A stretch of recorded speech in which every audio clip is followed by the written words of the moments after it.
So here again with IBS, we can see these alternating diarrhea, constipation, and you can see changes in anxiety or depression or anger. You're listening to the Ethos Athletes podcast, where we believe that your health is the number one resource you need to accomplish your dreams. My name is Dr. Matthew Hernandez, and I'm a physician dedicated to helping my patients maintain their active lifestyle and continue doing what they love. I'm sitting down with other experts so that we can provide our listeners with the knowledge they need to improve their health and live their best life. Hey everyone, this is Dr. Matthew Hernandez, and you're listening to the Ethos Athletes podcast, where we are continuing our gut series. In this series, we've been discussing everything about gut health. For this particular series, we brought on Dr. Michelle Retz, who is a physician here at Ethos Integrative Medicine and the Gastroenterology professor at Southwest College of Naturopathic Medicine. So Dr. Retz, welcome back to the show. Thank you so much for having me. We've gone over an overview of the gut. We've dived into digestion, nutrient absorption, and today we're really going to be focusing on motility, what that means, what's normal, what can cause issues with it, why is it important to have normal motility, what does normal even look like? To start off this, I'm going to go ahead and rip the Band-Aid off an awkward conversation that we've had in the past in the overview of gut health, where we talk about how often do you poop, right? And this is a question that Dr. Retz loves to ask her patients. There's a lot of information that you get from this. So when we're looking at how often you're supposed to go to the bathroom, what should it look like in a normal person, and kind of walk us through that piece? Sure. And this is our second time talking about this now. It is. So hopefully we're much more comfortable. Absolutely. And hopefully you guys are turning around and taking a look. So you're going to know exactly what I'm talking about. You're going to know right where you are. There is no hard, fast rule in any literature, in any gastroenterology class or book on exactly how much you should go in a day. You should go at least once a day, though. Anything less than that is considered constipation. Reason being, you need to get rid of your food, and you also process your hormones and your cholesterol as well as your toxins through your stool. So if you're not having a bowel movement every day, those other elements other than your food are getting recycled. They build up over time, and then they start causing other issues, hormonally related issues, chemical sensitivity, high cholesterol, and other concerns. So it's not just a matter of getting your food out. Ideally, when you eat, there's a reflex in the large intestine that says, "Ooh, make room. We're gonna eat up top. We need to make room up top. So we got to get out stuff at the bottom." It's called the gastrocolic reflex. So the body should want to have a bowel movement relatively soon after having a meal. So 2 to 3 times a day is completely acceptable. So if you're having a bowel movement 3 times a day, that's not diarrhea. It's the quality that matters too. But, anywhere from 1 to 3 times a day is considered normal. The stool, again, should be brown, not yellow or gray or tan. It should sink, not float on top. It should come out easily, not with you straining. It should be formed like a sausage. It should not be in hard clumps or balls. It should not be hard to get out. It should not be fluffy or have no shape to it or be completely watery. It shouldn't smell bad. You know what your normal poop smells like. You know when it's foul, right? So you know for you what normal is. There should be no food in it other than corn. Corn is normal to see. There should be no blood in it or black bits, and there should be no mucus, which could look like bubbles or like a slimy layer to it, and it should not hurt to pass. And it should feel complete. You should feel good. You should feel like, when your dog runs around after he has a bowel movement, he just tears off in the yard. He feels so good. It should be satisfying, right? You're like, oh, okay, I got out all that I needed to get out. Thanks. We're going to move on. So that's a normal bowel movement. And if you're having 2 or 3 of those a day, they should all look like that. And then let's talk about normal motility time. So there's a range of 12 to 24 hours. It's normal to have a bowel movement. So if you ate corn, let's say, because we know corn's going to end up in the stool, it's normal to see it in the stool 12 to 24 hours later with an average of about 18 hours. So the meals you eat should take about 18 hours for them to pass through you. Anything less than 12 hours is considered increased motility. You could have diarrhea, or you're not absorbing what's passing through. It's coming through very quickly. And anything longer than 24 hours is considered constipation. Even if you're technically having a bowel movement every day, the quality of the bowel movement and whether or not you're having a complete bowel movement can still be considered constipation if it's taking longer than 24 hours to get through you. When we're looking at things that can cause issues with motility, let's start with things that increase motility, so cause diarrhea, different things like that. When we're looking at that, what are some of the things that we're worried about, aside from obviously like dehydration is going to be one of them in some people that have this issue? Naturally, our baseline, we have this system in place called the migrating motor complex. And that's the gut's way of sort of sweeping itself through and moving things forward and sort of like, it's like the street cleaner. You know, he comes and he sweeps through, makes sure the streets are clean, makes sure there's no debris, everything looks good. He comes about every 75 to 90 minutes in the tummy, from top to bottom, from stomach all the way down to the rectum, if you're not eating. If you're eating, it's not going to happen. So people who graze all throughout the day don't really have this natural sweeping action, this natural forward action. First and foremost, I want to make people aware that there's this natural thing in place. It just, the gut is designed to move forward on its own. And if you're giving it at least 3 hours between meals or a meal and a snack, then you're having this process take place. And it helps things like if there's bacteria left behind or food bits left behind, where the valve wants to move down into the large intestine, it helps that all move forward. So we get into trouble, when we're eating all throughout the day and we're not allowing that to happen, or when some other elements come in. So you asked about things that cause it to move too fast, right, things that'll increase motility. So the biggest factors that affect motility in general are issues with, it could be too much or too little, stomach acid, pancreatic enzymes, issues with bile production, serotonin. We mentioned you make about 30% of your serotonin in your gut. Although that definitely affects mood and brain health, it definitely affects motility in the large intestine. Yeah. Medications for sure will affect it too fast or too slow. Whether the sphincters in the stomach, how we let food into the stomach and how we let food out of the stomach, are working properly, are too loose or too tight. The ileocecal valve, that's the doorway between the small intestine and the large intestine, how well that's working. So is it a one-way street or is it a leaky valve? How well your flora is established, your own good guys, your army. So that'll affect motility. Whether you have an overgrowth of your own flora or yeast issues, that'll definitely affect motility. If you have an outright infection, viral, bacterial, parasite, or otherwise, that will definitely, the toxins they make will affect motility. Stress, cortisol production, as we've talked about. It's funny, stress affects everything. Yeah. I know it's cliche, but it does. So it also affects motility. Antibiotics, acid blockers as medications, and then antidepressant medications because they affect serotonin. Those all will affect motility as well.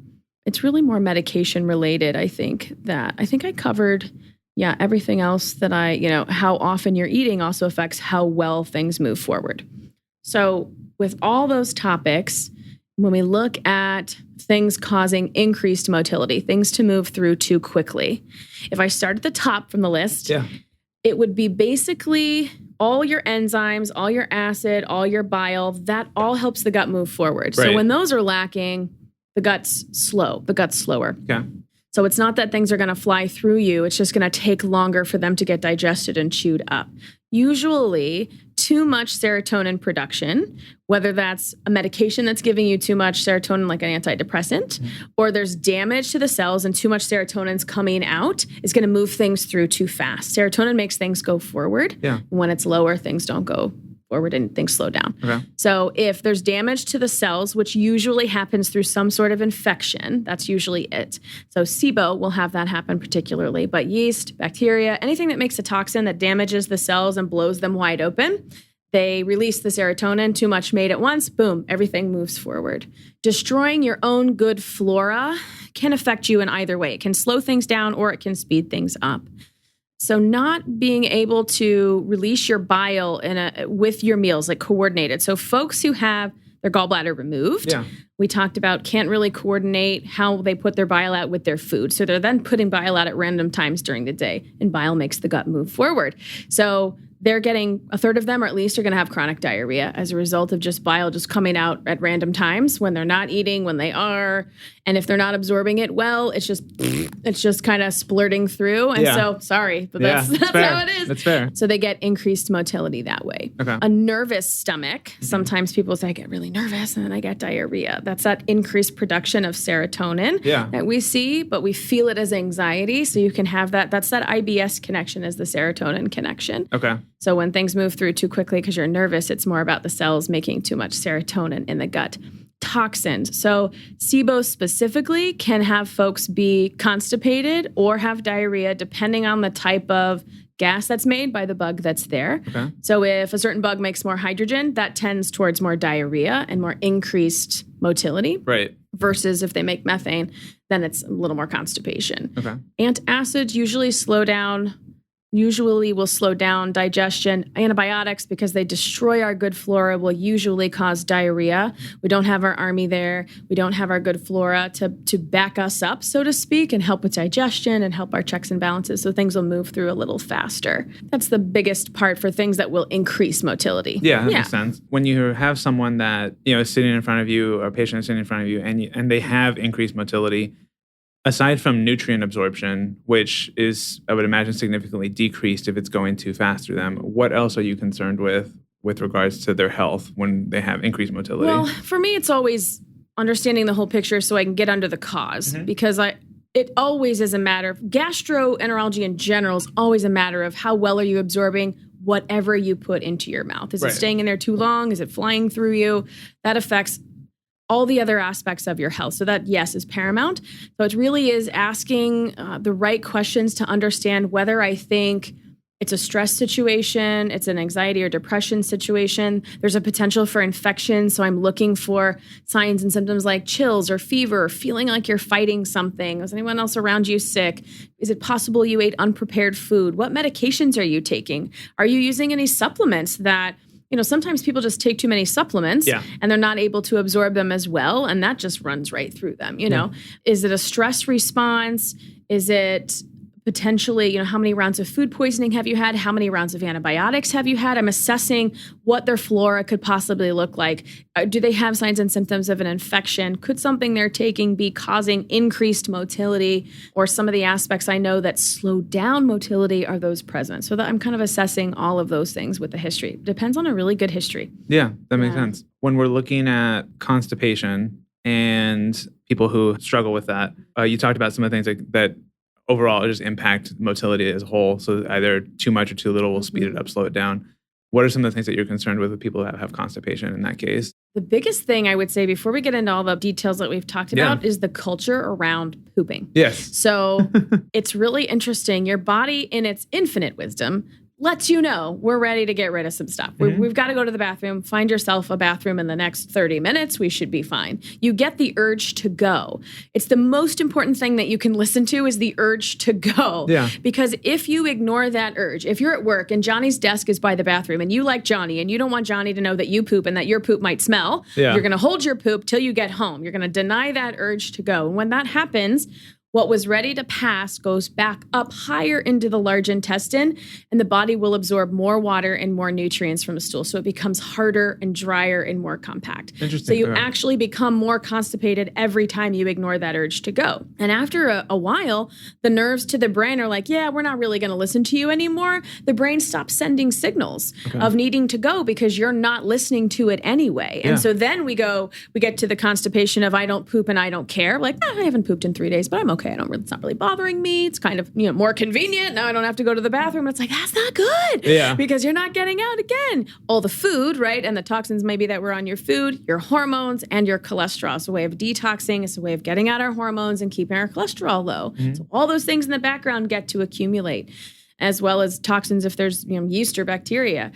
So the culture around having a bowel movement, I think we need to just address. So with our little ones, so I teach my son who's 4, but when he was 2 and he started pooping on the toilet, it was like, okay, what's your poop look like? Yeah. I don't know. We'll turn around. Let's take a look. Is it brown? Yeah. Does it float? Does it sink? It sinks. Good. Is there any food in it? Nope. Awesome. Anything else you want to tell me? Nope, looks good. Okay, good. And so I would just, getting him to turn around and look at it, right? And not making it like this thing we can't talk about. I really encourage my constipated patients to, one, check in. You've just got to start checking in. If they're at the point where they don't have the urge ever to go, or children, it's a little different. They don't check in because they're distracted and they want to keep playing. So they just keep going. They're like, I had to poop like 5 hours ago and I just turned that off. And then all of a sudden they poop their pants because they just can't hold it anymore. But adults, we're a little more resistant. Yeah. So one, it's just getting people to check in and listen to their urges again. If those urges are long gone, after a meal, I'd encourage them to go to the bathroom and actually just sit on the toilet. Same as with a constipated child. If they're no longer in touch with their body and not checked in, then get them just going to sit, about 10 minutes after the meal, just go sit down. If nothing happens, great, but at least you're trying to create the pattern of that reflex action that happens. Yeah. And eventually it actually will start up again. Okay. But you kind of have to tickle the conversation. Somebody has to knock on the door, right? Yeah. Or else nobody's going to open it, right? So an easy way to do that is just, one, check in. Do I hear that urge? If you're driving, get somewhere where you can use a restroom. Go. Take a little poopery spray with you. Whatever makes you feel comfortable. For the love of God, don't ignore the urge to go. Yeah. And then, let's have a conversation or allow people the space in their home to just have a healthy bowel movement in whatever way, where they need to, or however, so the family, there isn't like a culture of we can't talk about it, or you can't go do that right now, or it's an embarrassing thing. I think that's how it was gleaned in the past. So, just getting over that embarrassing, like we're just talking about it. What does it look like? When should we go? Being more comfortable. It's just a body process. It's just, I told my son, poop is the food you don't use. I mean, that's what it is. Yeah. That's really what it is. It's just something we do. So then looking at, aside from just the culture of the bowel movement itself, things I'm concerned with when someone comes in and they're having less than one bowel movement a day, is obviously backing up their cholesterol, their hormones, not getting rid of what they need to. There's an emotional component for sure. In some folks, you'll see that emotional retention, they hold their crap in. Yeah. They physically hold their crap in. Okay. So I am always asking on that emotional issue, is there anything potentially there that you're not expressing, your boundaries? Are you speaking your truth? Are you showing up in the way that you really want to? Is there anything that's repressed? Because sometimes when that issue is broached, the body just lets go because it emotionally let go. It's fascinating how that happens. And then more fundamentally basic questions as always, I'm looking for signs and symptoms kind of that we've covered already in terms of, are they making enough stomach acid? Are they making enough enzymes and bile? Is there food moving through them? When they go to eat, does it feel like it sits there, or does it actually move through? Are they having bloating, belching, or gas? Do they get really distended, like something's not passing through? Is there a lot of air coming up or air going down, even though they're not having the actual bowel movement? Is there pain because they're backed up? Because this can be a problem after so long. Is there anxiety or depression? Usually with less serotonin, we see decreased motility.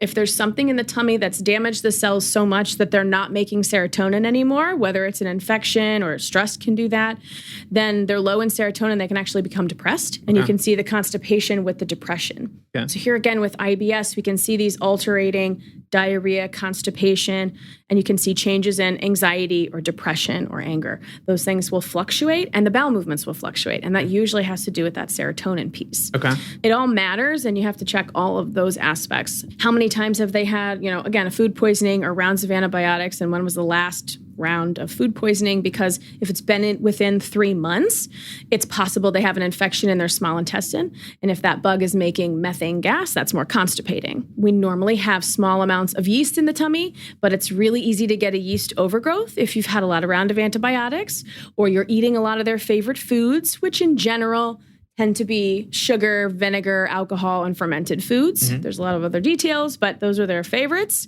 So if you're just eating some of those foods, they can cause an overgrowth. Yeah. And yeast is a constipating bug. You will never have a yeast issue and have diarrhea. It's always constipating. And you can have yeast in the small intestine too.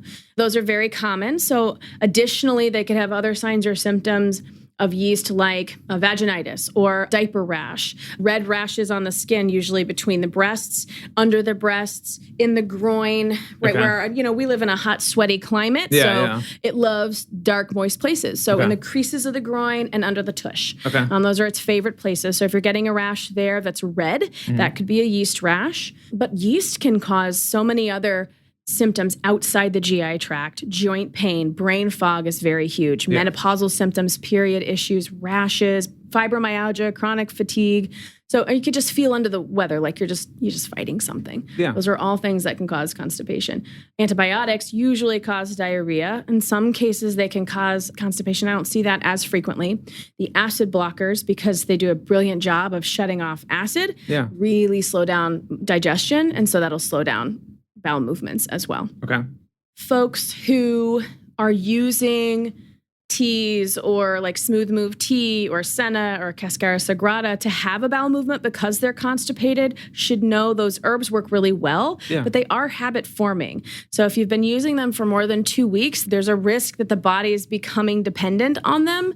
And if you suddenly stopped, you could have a rebound constipation that could have been worse than when you were constipated without them. So, you do kind of want to wean slowly off of those while you're working on looking at any other underlying causes for why you're constipated. Okay. More serious issues would have to involve the vagus nerve, the big guy that serves the entire gut from top to bottom. Right. Issues with diabetes, viral infections can cause damage to the nerve. Diabetes can damage a nerve directly. I've had patients who have had that nerve clipped during surgery for something else, which is horrendous. And then there's a thought that it could be an autoimmune reaction. We're not really sure why, but we have seen lymphocytes, attacking the actual nerve. So there does seem to be some tied to an autoimmune response. So that can happen. Okay. That'll affect motility top to bottom. And that's, there we're looking at feeding the nerve and being able to give it as many nutrients as we can to get it to work as optimally as we can. Oh. The most serious cause of slow motility is gastroparesis. This also is a really trying condition. My mom has this, and it can be very mild to very, very, very severe. But ultimately, what's happening is there's could be an issue with the vagus nerve, with the sphincters of the stomach, the doors at the top and the bottom. The one at the bottom is way too tight. It doesn't let anything into the small intestine, so the stomach fills up really easily. You get full, and then the door at the top just stays open. So there can be wicked heartburn, nausea, food coming up, regurgitation.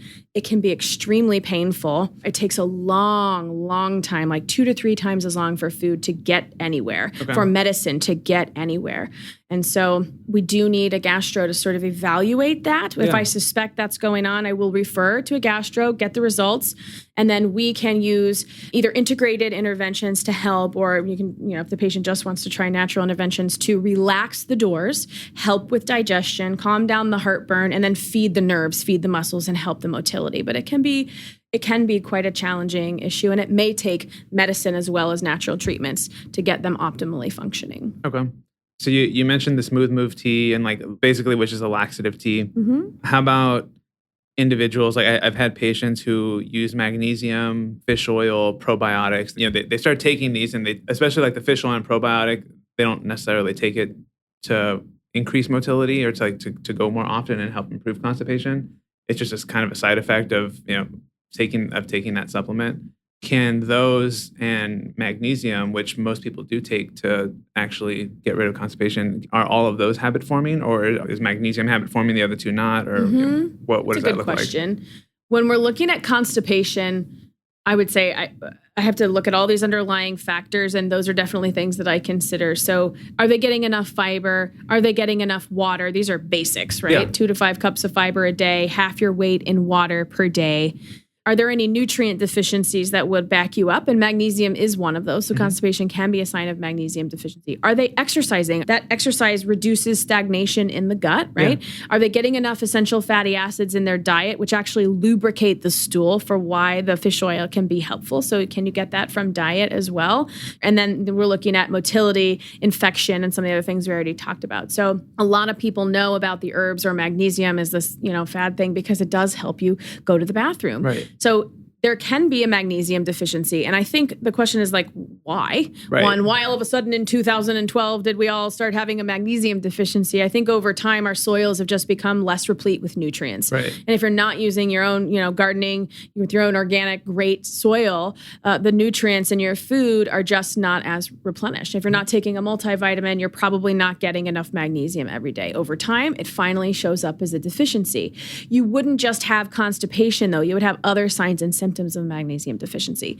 And those can look like restless legs, muscle twitches, cramps and Charlie horses, anxiety, high blood pressure, muscle tension all over the body. So they would have some of these other signs that would make me think, you probably do need a little magnesium. Especially in Arizona, the electrolyte deficiency is really common in the spring and the summer. We just lose it so fast outside. So those symptoms do crop up. And if the constipation comes in tow, then yes, using magnesium is warranted. You're repleting a deficiency, and it's not habit forming, but and the body won't rely on it because magnesium actually causes what's called an osmotic diarrhea. You'll absorb what you need, and then you stop absorbing it. It goes out in the bowel, and that's what actually draws water into the bowel and will soften the stool so you have a bowel movement. So it's not habit forming, but people use it because they know it works. So if there's something else that they're aware of might be there, I don't drink enough water, I don't want to cook my vegetables, I'll just take my magnesium. Sometimes that can happen. So we really do want food to be our medicine and to feed our body in the ways we can. But legitimately in Arizona, a magnesium deficiency does pop up. However, you should be able to replete that deficiency over time and then no longer need it. The way that would look is you've been taking your magnesium 1 a day or 2 a day, however many you need for some time. And then all of a sudden you're starting to have looser stool, not wicked blow you wide open diarrhea, but just slightly looser stool. The body's not absorbing as much, which is telling you like, I don't need as much magnesium as you used to give me. Then maybe you could take it every other day. And then maybe you don't need it at all. You've replenished your own source. And as long as your diet's good, you shouldn't need it anymore. Ideally, we don't want to take supplements and have to rely on other things if we can get it through our medicine. Absolutely. The teas and the herbs can definitely become habit forming. So as I said, you have to be careful there. There's absolutely a time and place when someone hasn't had a bowel movement in a week or two, we need to get it out, And so I do gently advocate that from time to time, but I don't like them to use it all the time because they do become habit forming. Enemas are also helpful in that regard. So just a saline enema or a coffee enema can cause a little bit of a detox and can help the stool be passed. But obviously we're using those from time to time and hopefully not often while we're getting under the other issues. But if there's a structural issue or a gastroparesis or something else that's going to be a lifelong issue, sometimes these things do need to be employed. Just depends on who you're treating, right? Yeah, absolutely. I've actually been curious about this. I have never actually looked into why this occurs, or maybe I did at one point, I just don't remember it. A lot of people drink coffee in the morning to help with motility as well. Do you know the connection of how coffee helps with that? Yeah, it's a reflex sympathetic nervous action. So it just stimulates that sympathetic response. And so, that's really, had my coffee, time to go, you know? Okay. So I don't think people are using that I think it's a nice benefit. There's nothing wrong with it. Right. There's nothing wrong with it. And you'll note in people who drink more than 1 cup of coffee throughout the day, they're not having a bowel movement every time they're having the coffee. So it really is like your tank was full. It's stimulating that action lightly in that way. And so that usually that morning bowel movement is a result. And that's totally fine. That's not, like a habit forming. You're going to get constipated once you stop your coffee. Okay. So now looking on the opposite end of the spectrum where we're taking stuff that can slow down motility, when is a good time to do that? Is it ever a good time to do that? Sure, like folks are already having diarrhea. Is it good to slow that down or suppress it at all? So exactly. As I said, some folks who've had their gallbladder removed, 1/3 to 2/3, but usually about 1/3 of folks are going to have chronic diarrhea.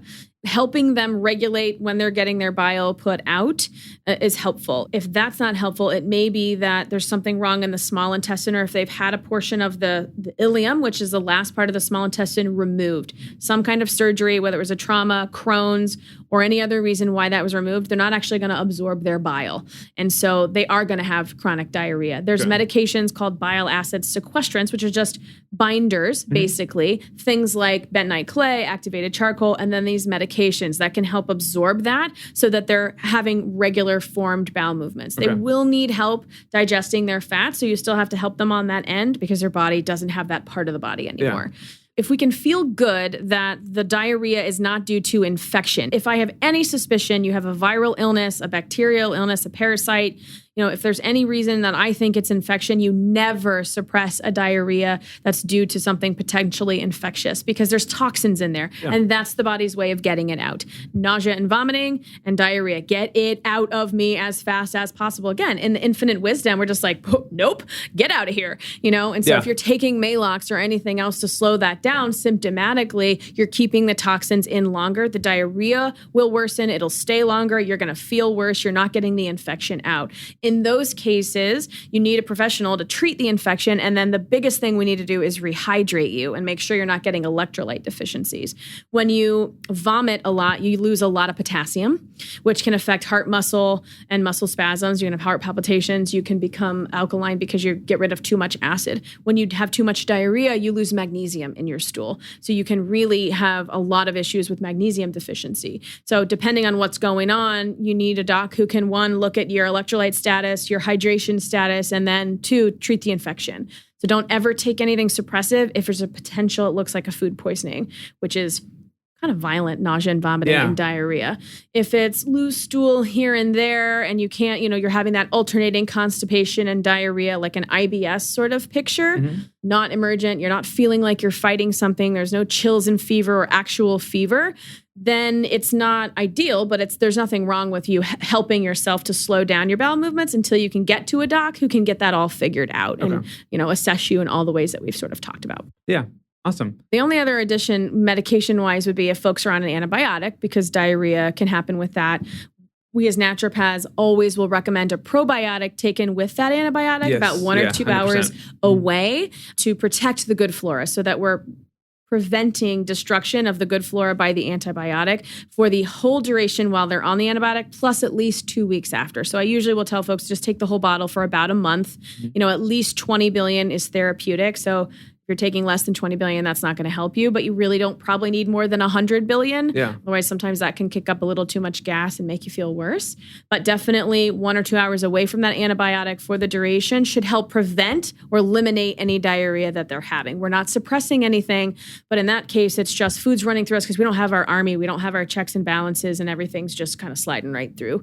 That'll help slow everything down and help absorption and vitamin production. Yeah, and in the next episode, we're actually going to be getting into gut flora and its impact on your immune system, on a bunch of different things. It's a good intro into giving an idea of the importance of gut flora and how you should be protecting it if you're on antibiotics. Anything else that you'd like to add on motility? The only thing, again, it always comes down to stress, which we didn't hit on hugely, but cortisol, again, when it's high, it depletes everything in that protective mucus lining, your immune system, and tends to make things slow down. When we're in that stressed out sympathetic state, we're not in that resting, digesting, parasympathetic state. So if you've listened to this and you're like, yep, check, doing all that, everything's good, not having any of those issues, then it may be that you're exhibiting more stress than you are aware of. So that piece always has to be looked at and how you're doing with that. And actually checking your cortisol levels may matter, may make a difference. Yes. So even a simple blood test could be something that might need to be checked for your bowel movements. So,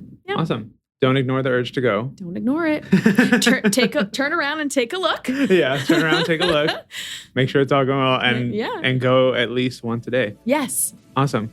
Well, Dr. Retz, thank you so much for being on the show again. My pleasure. We look forward to catching you on the next episode.